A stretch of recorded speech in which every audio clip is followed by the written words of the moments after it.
Steve today on the Steve Malzberg Show. Our next guests are former Congressman Peter Hoekstra of Michigan. He was first elected in 1972 and is the former chairman of the House Intelligence Committee in the United States Congress. Our other guest is John Gizzi, a man I've known for 20 years, who spent many years with Human Events, is now as the chief Washington correspondent for Newsmax. John, Congressman, George, welcome to the show. Hey, it's good to be with you, but I know that John would be the first one to correct you on the history. He would be telling you I wasn't elected in 1972, 1992. Oh, yeah, I say 92. I've written down here 92. My apologies, okay?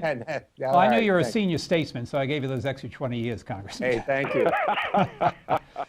Let me begin with a breaking story, and I'd love to hear both your reactions to this, particularly you, Congressman.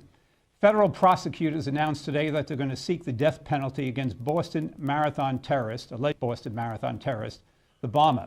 And considering the fact that the state of Massachusetts eliminated the death penalty, even though this is a federal case, it's still significant to come out of a federal district in Massachusetts. The death penalty is on the table. Congressman, what's your reaction to this?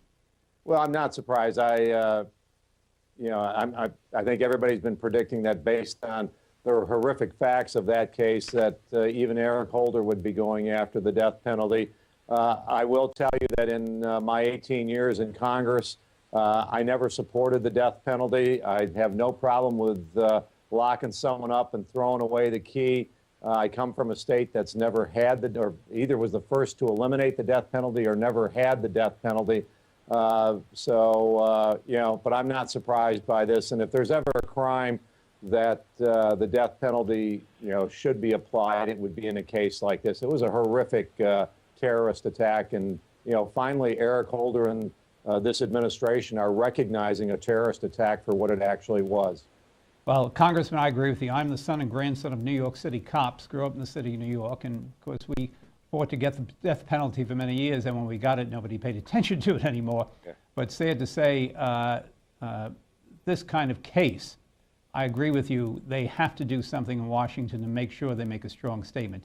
John Gizzi, what are you hearing on Washington this? What's the reaction to all this? Well, it's no surprise, as Congressman Hoekstra said, and again, he comes from Michigan, which was the first state ever to outlaw the death penalty, and to this day, the tradition in Michigan is very much against capital punishment, and office seekers of both parties echo that line very strongly.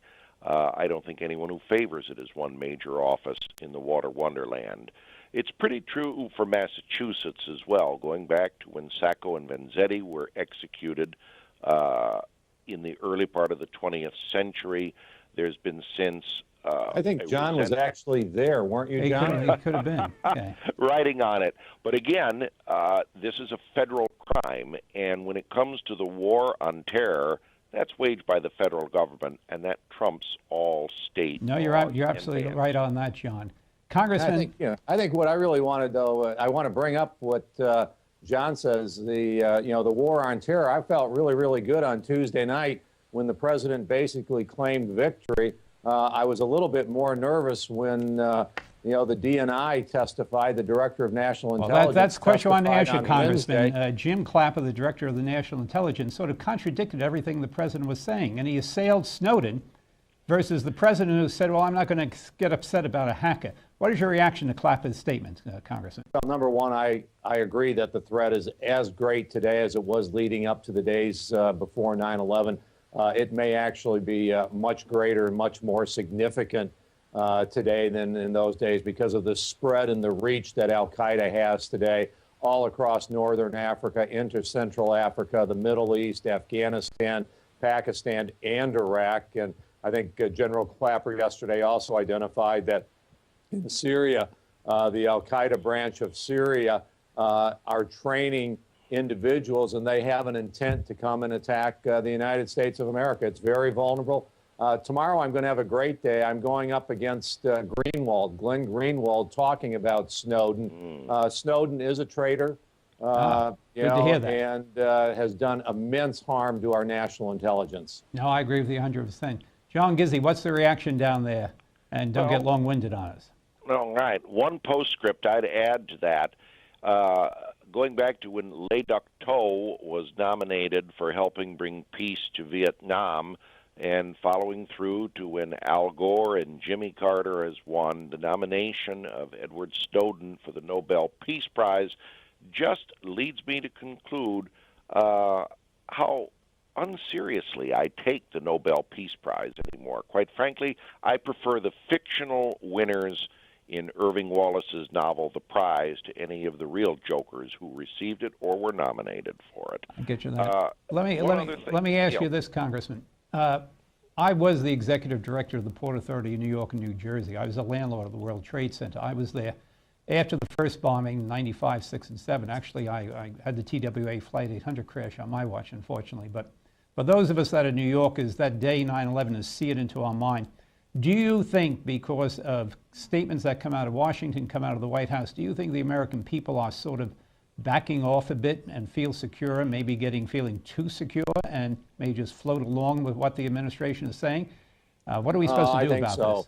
I think that's a real possibility. I mean, when Snowden first, the information first came out on the NSA program, there was a weak, if any, defense by the president or the administration of these tactics, which have proven to be successful to keep America safe. And now as Snowden is revealing other secrets that are really detrimental, they have nothing to do with American privacy anymore. He's gone well beyond that.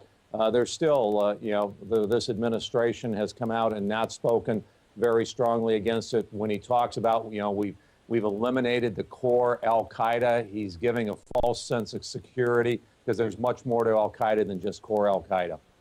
John, you agree with that? Yes, I certainly do.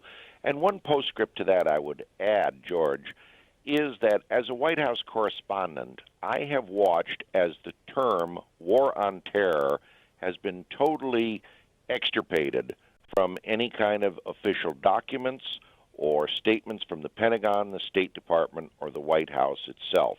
It's good to know that there's a robust discussion on the war on terror, which still exists, and quite frankly, which has been revived in places that were supposedly democratized, such as Libya. Okay. Congressman, any last second thoughts here? We've got 30 seconds on the situation. I think it's very, very tough. It's a hard situation. The one promising thing was, it was 4 or 5 weeks ago when Dianne Feinstein, chairwoman of the Senate Intelligence Committee, said the threat to America are radical jihadists who want to establish a caliphate and impose Sharia law. If some of us would have said that 5 or 8 years ago, we would have been widely criticized. You now have the Democrat chairwoman of the Intelligence Committee echoing what many of us were saying, 10 years ago. Congressman, thank you very much. John, thank you very much. We'll be back in a few seconds. Coming up in the next segment, I'm going to be talking to Newsmax contributor John Funn. This is George Mullen for Newsmax TV.